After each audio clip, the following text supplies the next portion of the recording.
National Broadcasting Company presents The Adventures of Sam Spade, Detective.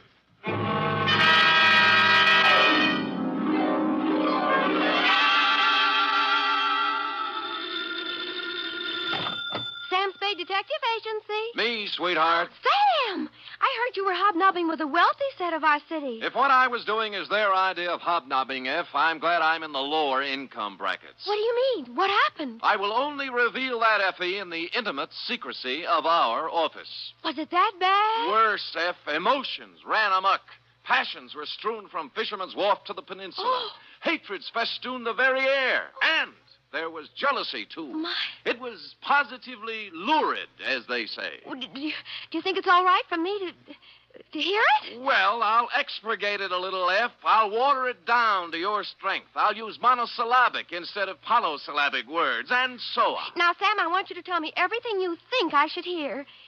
And then just a little more. It's a deal, F. Prepare yourself for listening, and I will shortly make my entrance with a saga of society skullduggery, the lowdown on the uptown and all that. Now, if we need a name for it, why not call it the Vendetta Caper or the Revenge of Monte Cristo?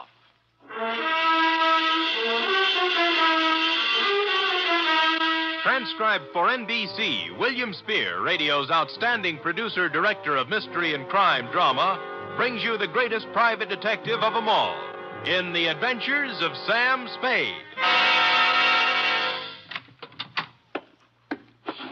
You don't have to call, Sam. I'm right here. Let me take your coat. Well, Effie, isn't this sufficient of you? Now, be quiet and give me your coat. All right. Thank you. Now, I've oiled your chair so it won't squeak. Sit down. Well, you make me feel like an emotional invalid, but it's wonderful. And here, Oh, will miracles never cease? a double. Well, It's 8-year-old stuff. I had Friskin's drugstore send it up. Applejack, it's called. Applejack. Well, what brought it on, F? Why this particular polishing of the Applejack? Well, Come on, out with it. no, I just thought, well, you've been working with the rich people, and maybe you were handsomely compensated. Hmm? And, my back salary? You're not mad, Sam? Well, as it happens, I did make a few dollars, and yours will be the first account settled. Oh, Sam! So, it wasn't me. It was the money all the time. No, Sam, no, I just... I accept your apology. To Lieutenant J.F. Randall, San Francisco Police Department, from Samuel Spade, license number 1375596. Subject, The Revenge of Monte Cristo. Monte Cristo? Is this a historical drama? Christoph. Cristoff. Oh. Monty. Monty. And it's still a historical drama. Dear Lieutenant, revenge is an old-fashioned motive, but when you get it raw and distilled, as in the Gosden affair, it's new all over again. This was the slow-burning, deliberate kind of passion that starts smoldering way back in the forgotten days and explodes among some people who never knew they were living over a keg of dynamite. It was yesterday morning that the distant sputtering of the fuse began to be heard by a man named Chandler Gosden. You know him, the hulking rich boy, the electrical appliance scion who took up professional boxing for a while. I think he was billed as Gold Plate Gosden, a society scrapper. And he was doing well, too, until a right cross by someone who needed the money more than he did sent him back to clipping coupons. Spade? Yeah? I'm Chandler Gosden. Well, I recognize you. What do guys like you charge? Well, it depends on the job. Investigation. $60 a day, and any unusual expenses. Cheap. Well, Do you guys have some kind of a code, huh? code? You know, like doctors. Do you keep things in confidence? Well, most of us do, including me. Yeah, I don't suppose it'd make any big difference if it got out. I'm not afraid of him. I'd just as soon punch him in the mouth as look at him. Who? Monte Cristo. Heard of him? No. Moved into the peninsula, my neighborhood. Bought the Major Dunhill place. Oh, yeah, I know the estate. Must have cost plenty to buy. $250,000, I hear. But what's money these days? Everybody's got it. Yeah, isn't it awful? It's a tax scheme, I suppose. Ever since he moved into that ark of a house, he's been throwing parties. They're a cross between the last days of Pompeii and a Polish wedding. He invites hundreds of guests, everybody who is anybody. Disgusting. But it seems legal so far. He's been there 4 months throwing parties, inviting everybody in the phone book. Everybody but me. Well, maybe he just doesn't like you. What are you talking about? I'm one of the best-liked guys in the peninsula. Everybody likes me, little kids, cops, the guys at the country club.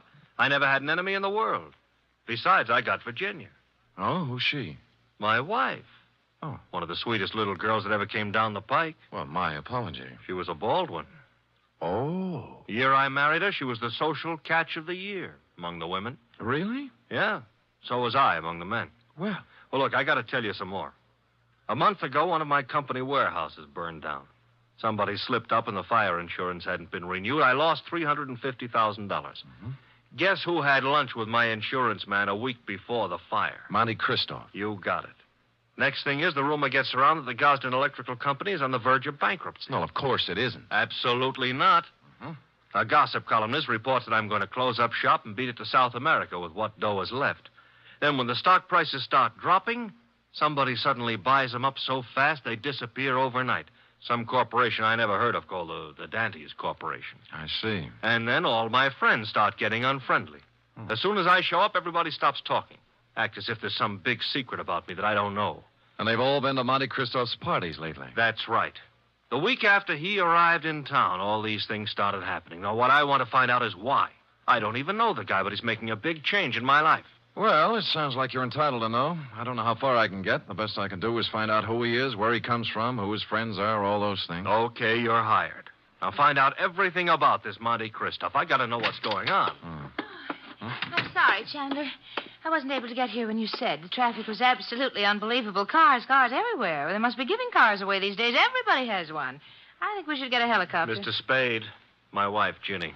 Well, how do you do, Mrs. Gosden? Chan, I hope you haven't lost your head and blabbed everything to him. I told you these sort of men weren't trustworthy. I beg your pardon, madam? Look, Ginny, I told him, and he's a good guy. Well, if you just want to go around giving your life secrets... Oh, shut up, will you? I'm the man of the house. Really? And I suppose I count for nothing? Oh, no, forget it. Spade, I'm depending on you. Don't let me down.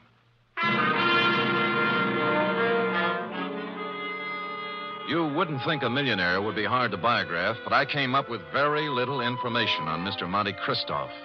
He'd arrived in town 4 months ago, stayed 10 days at the St. Mark Hotel, then bought his house. He had a bank deposit running into 7 figures. He had no known business connections, just money.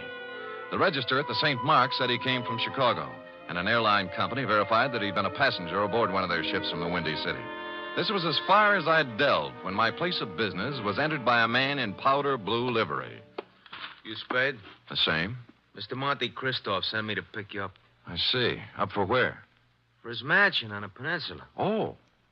He said he knew what a rough time you must be having at your present job and that he'd be glad to make the whole thing simple to you. Oh, you really said that? That's what he said. Oh.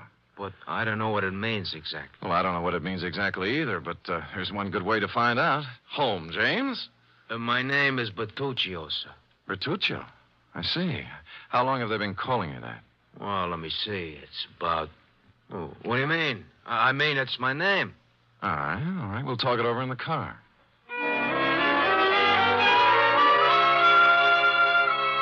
The car was long and blue and smooth.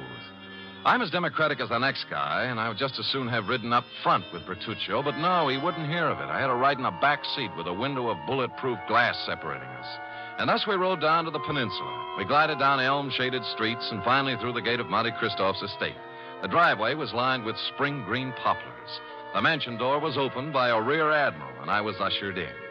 I wouldn't want to say that the living room was large, but I coughed once, and it was a full minute before the echo came back. A door opened somewhere, and a tan, hard-bodied man walked in across the marble floor with an outstretched hand. It was tougher than whalebone. I appreciate your coming, Mr. Spade. Mr. Christoph. Did you have a drink? Champagne, scotch, Irish, what? Oh, anything, whatever you like. Good. I figured you for rye. It's already ordered. Rye it is. Cigar? No, thanks. They're custom rolled Havanas, made expressly to my own taste. Oh, thanks anyway, but I have some beat-up cigarettes here, son. Oh, try mine. The King of England, I did him a favor once. He ships them over. How is George? You drink, Mr. Spade. Oh, thank you, Bertuccio. Now, you've been investigating me, Yes. and you haven't found out anything. How'd you know, Mr. Christo? There was nothing to find out. Well, you read. I'll do you a service and save you time and money. Well, that's a handsome offer. I accept. I was born in Michigan to a prosperous lumber family. I went to Phillips Andover and Harvard. Well, Mark's fair. I served with the Army in the recent war. Major, military police, wounded twice. Parents died while I was in Italy. I inherited enormous lumber holdings, which I sold. Hence my bank account. I like San Francisco. Came here, settled down. Well, you're very kind, but I don't need all this info. I have more money than a man can spend in a lifetime. And by that, I don't mean to boast. It was an accident of birth. Yes. Now, Mr. Christoph, I'm only trying to find out. I know what you're trying to find out. Chandler Gosden put you on my trail. Well, there's no need to deny it. And what would you take to get off my trail, Mr. Spade?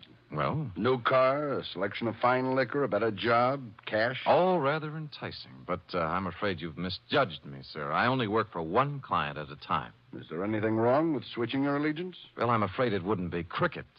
Is that the way they say it at Andover? Very well. Huh. Then I'm afraid I've given you all the information I can about myself. Well, you've been very generous. But just one other thing. How long did you live in Chicago? Chicago? Yes. I never lived there. But you flew here from Chicago. Oh, that. I was just there on business. Uh-huh. Well, if you say so. Bertuccio is outside with a car. He'll drive you back to your office. And with that, he turned and left me. Outside, Bertuccio was waiting. Impassively, he ushered me into the limousine and started out. Only we didn't head for my office. Instead, we seemed to be leaving town. I banged on the glass between us, but Bertuccio didn't choose to answer. When we stopped at a light, I tried the doors, but they were both mysteriously locked. I was a prisoner in a moving jail. I made desperate signs to passers-by and traffic policemen I knew, but they just smiled and waved back at me. It was all very jolly. So I sat back and waited. About 20 or 30 miles out of town, we pulled onto a lonesome road and stopped. Here we are. Well, just where are we and why? Now, don't blow your top. Christoph told me to take you out here and to give you this. Oh? What's in the envelope? Money. $2,000 to be exact. Well, that's a lot of grands. They're going to do a lot for you. You're going to take it and keep going north. 48 hours will be long enough just so you keep out of Frisco. Well, just so you know how I stand, I'm going back. You know, I was hoping you'd say that. Now I can do things my own.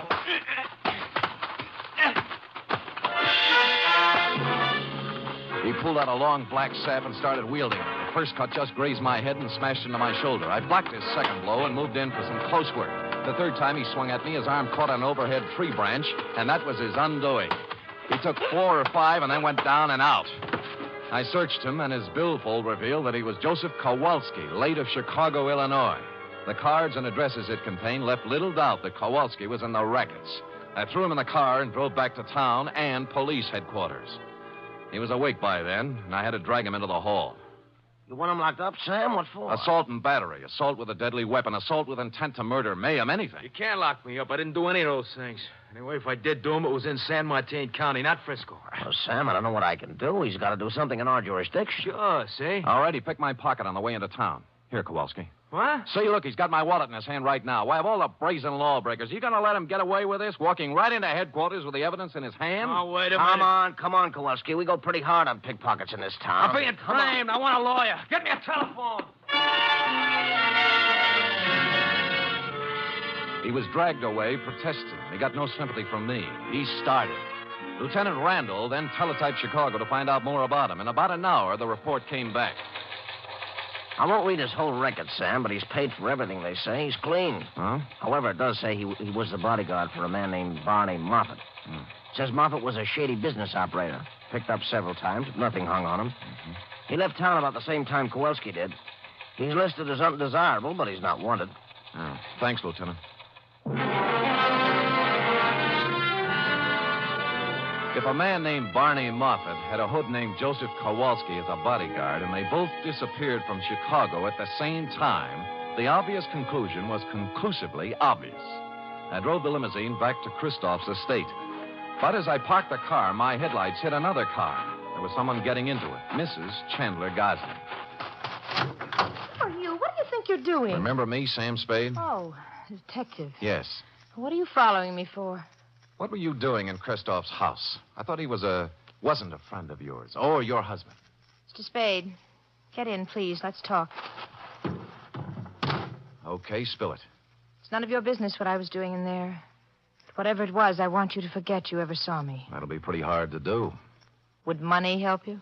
In this case, no. What care what happens to my life or Chan's or Christoph's? Because your husband's paying me to worry. All right. But if I were you, I'd just forget that you ever met any of us. Because this mess we're in is so bad that nothing you or anybody else can do is going to get us out of trouble. With that, she burst out crying, and I couldn't get anything else out of her, so I let her go, and she drove off. I walked up to Christoph's house, knocked on the door, and a servant opened it. Took a couple of steps inside when 6 pairs of arms grabbed me. Some of them had fists on them. The struggle was just getting lively when Christoph appeared. All right, let him go, let him go. Well, I don't appreciate this kind of treatment, Christoph. You weren't it, Spade. All right, men, take a walk. Now, what's it all about? It was my orders if you ever showed up here again. Why'd you soften? I just heard about Kowalski. You managed that very well. I admire resourcefulness. How would you like to work for me? No thanks, Moffat. Moffat. Barney Moffat, late of Chicago and the rackets. So you know, huh? Well, I wasn't sure until just now, but you've cleared up the doubt. How much do you know? Very little. Just that you were a shady operator, but nobody's looking for you or anything. Spade, I did a lot of things. Several years at tightrope walking with the law. But I never did anything they could jail me for. I have an idea you're considering doing something in the near future. What makes you say that? Well, it's a vendetta, isn't it? Monte Christoph and Bertuccio the steward and the Dentist Corporation. You couldn't resist the drama, could you? All from Dumas' novel. But why? Why do you want to play the Count of Monte Cristo? What did Gosden do to you to merit all this revenge? Tomorrow. It'll be over tomorrow. And with that, he clutched at his heart and fell forward at my feet.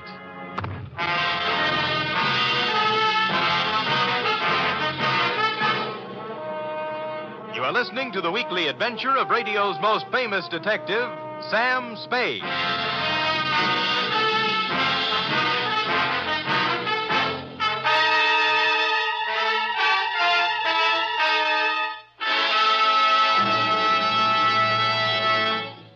Three chimes mean good times on NBC. If you've been searching for mystery on Saturday night, put away your magnifying glass and follow these clues. Dial this NBC station tomorrow evening and listen for the chimes, and then you'll be off on a perilous trip with The Man Called X, starring Herbert Marshall. And if you've been searching for music, too, on Saturday, then Eileen Wilson is your dish as she stars in Your Hit Parade with Snooky Lanson and Raymond Scott's orchestra. And now back to the Vendetta Caper, or The Revenge of Monte Christoph, tonight's adventure with Sam Spade.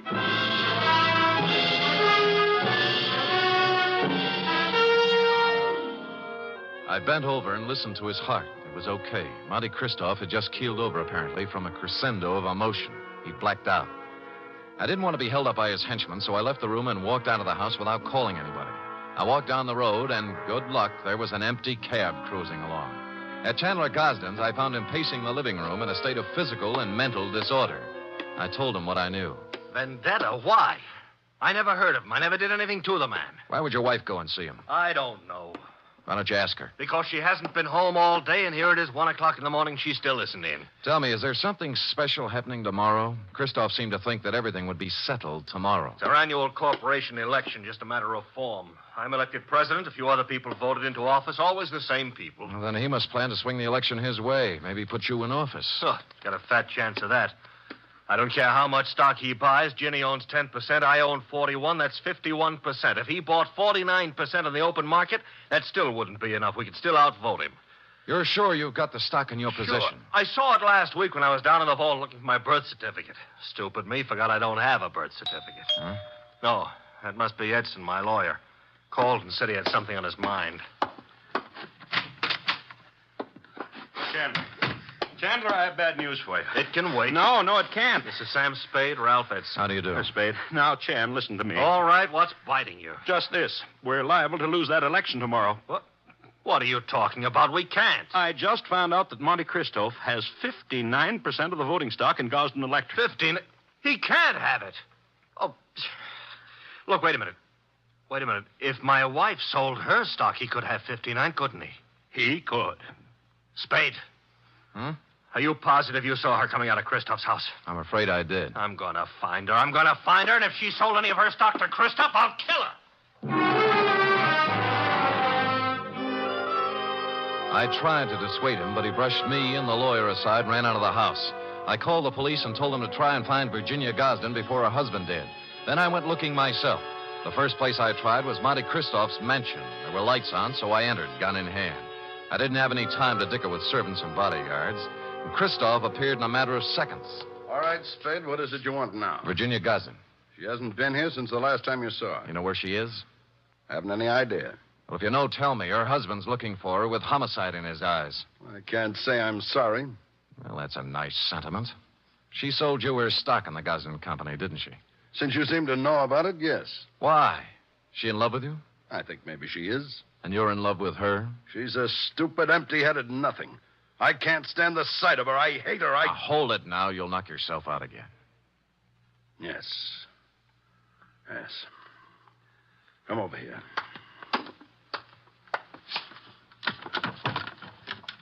Take a good look at that. No, it's a pillow. An ordinary pillow. So? You notice how dirty it is? Yeah. Notice that it isn't even stuffed with feathers. They were too good. It's stuffed with dirty cotton rags. Well? My father's head was lying on that pillow when he died. I've kept it ever since as a reminder of who killed him. Who did? A man named Elwood Gosden. A man who cheated and lied and stole everything he had in his life. Chandler's father, huh? Yes. My father and Elwood Gosden had a hardware store once. My father invented an electric iron. Ever heard of the Gosden iron? Yeah. It should have been the Moffat iron. Elwood Gosden stole the plans from my father, registered them first, and then drove my father out of business. He made a fortune out of it, and then went into other electrical appliances. Well, things are beginning to gel now. My father became a peddler and died poor and broke and ill. My mother died 20 years before she should have from overwork, while the Gosdens grew fat and respected on the Moffat brains. So you started your vendetta, huh? I started it the day my father died. I set out to make one thing in this world, money. And I made it in handfuls. You can look me up. Barney Moffat, Chicago. Gambling, black markets, gun running, slave trading, anything and everything that had a big profit in it. And then I set out for San Francisco to break that Creighton son of Elwood's and his whole family. And on the way, you lost a guy named Barney Moffat. What difference? Look, you've got money now and everything you need. Why go on with it? I don't care anything about money. I only want to use it against them. Do you know why I had all those parties? To buy stock from people. Yes. Stock in the Gosden Company.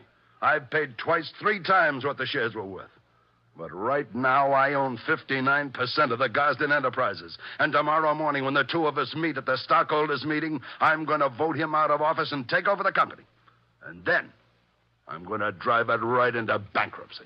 And you got Mrs. Gosden's stock by making her fall in love with you. I had to. Now, let's talk about it anymore. About Chandler Gosden. He's a man with a very short and violent temper. He might come gunning for you. That's just what I hope he does. Ask the man at the door to show you out.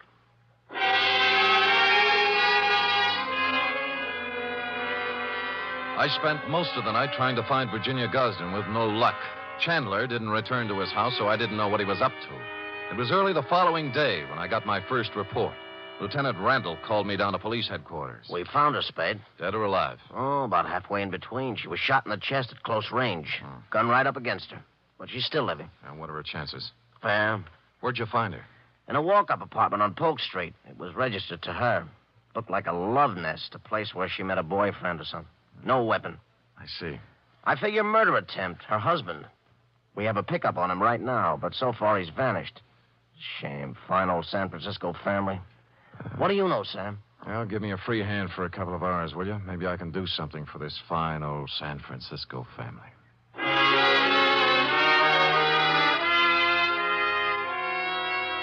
I had no more idea than the police where Chandler Gosden was at the moment, but I had a good idea where he might be later in the morning. I put a call into Ralph Edson, his lawyer. The stockholders' meeting of the Gosden Company was to be held at 11 o'clock at their executive offices. Edson got me in, and at 5 minutes to 11, Monte Christoph walked in. There were 3 of us. None of us spoke. We just sat around a long, polished table, alternately watching the clock and the door. At 11:03, the door opened. Chandler Gosden stood there, rumpled, red-eyed, vicious. He had a gun. The first man who moves is going to get a bullet right in the face. Chandler, for heaven's sake. Shut up. Is that the gun you tried to kill your wife with? It's the gun, but I didn't try to kill her. She did it herself because he drove her to it. Me? Yeah, you, Christoph. You were meeting her in an apartment. Don't think I've been dumb. Put the gun away and let's get down to business. Are you kidding? I got the same gun she used on herself, and I'm going to use it on you. Well, stop talking and get it over with. You act as if you want me to do it. All right. Edson, Spade, clear out of here. Doesn't use your head. I said get out of here. Now go on. Okay, but don't take your eye off him. He's got a gun in his pocket. Don't worry, I won't. You were working for him. Working for him all along. Everybody was. No, now listen to me. He wanted you to kill him. He doesn't care about himself. He just wanted you to be put away for murder. Spade, this is our affair, not yours. Now, look, both of you shut up and listen. This is a tough thing to try to settle something that's been boiling up in you, Moffat, ever since you can remember. You spent all of your grown-up life trying to get back at the wrong man. It appealed to some ironical sense of yours to carry out the Monte Cristo revenge story. Now, let me ask you this. You remember all about Monte Cristo and how he ruined the people who had ruined his life and how his father died heartbroken. But do you remember the end of that book? Go on. He found that he couldn't bring himself to revenge the wrongdoings of families on their innocent children. That reads good in a book, but I don't feel that way. Well, maybe you will when you hear this. What? This man right here that you've spent 20 years getting ready to ruin is not even a Gosden. Huh? What? He's an adopted son. Mr. Elwood Spade, Gosden adopted him from an Oakland orphanage on October 11th, 1907. I got the records to prove it this morning. I don't believe it. I would have known. Mr. Edson, you've always been the family lawyer. Isn't this true? It was a long chance that Edson would play along with it. But to bring it off, it needed the final clincher. Lawyer Edson looked at me, then looked at Chandler Gosden. He gulped and licked his lips. It's true. It's true, Chandler. Adopted? Your father never wanted you to know. Chandler didn't move. He just stood there stunned. But Barney Moffat sank down into a chair and buried his head in his hands. Edson and I looked at each other and waited. And finally, Christoph looked up and spoke. Start the meeting. Mr. Edson? I hereby declare the annual stockholders' meeting of the Gosden Company open. Mr. Gosden? I don't care what happens now. I bow to the majority stockholder. Oh. Mr. Christopher... I beg your pardon, Mr. Moffat? As the majority stockholder, I vote that the chairmanship of the Gosden Electrical Corporation remain as it has for the past 20 years with Chandler Gosden.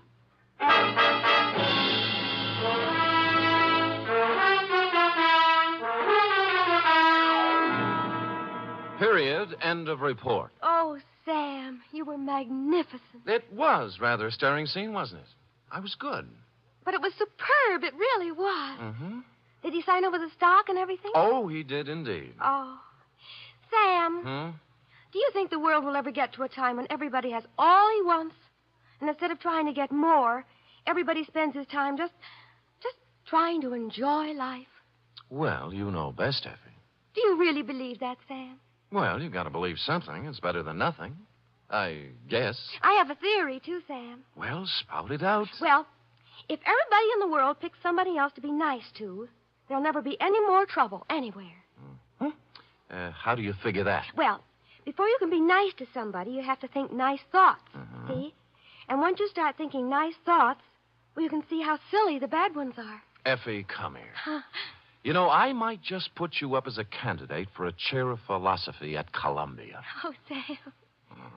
I know who you picked out to be nice to. Me. True. And I picked you. Good night, Sam. Good night, sweetheart.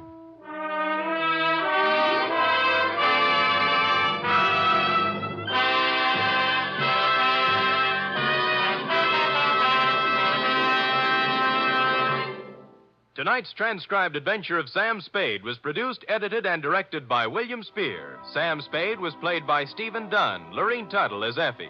Script for tonight's adventure by John Michael Hayes. Musical scoring by Lud Gluskin, conducted by Robert Armbruster. Join us again next week, same time, for another adventure with Sam Spade.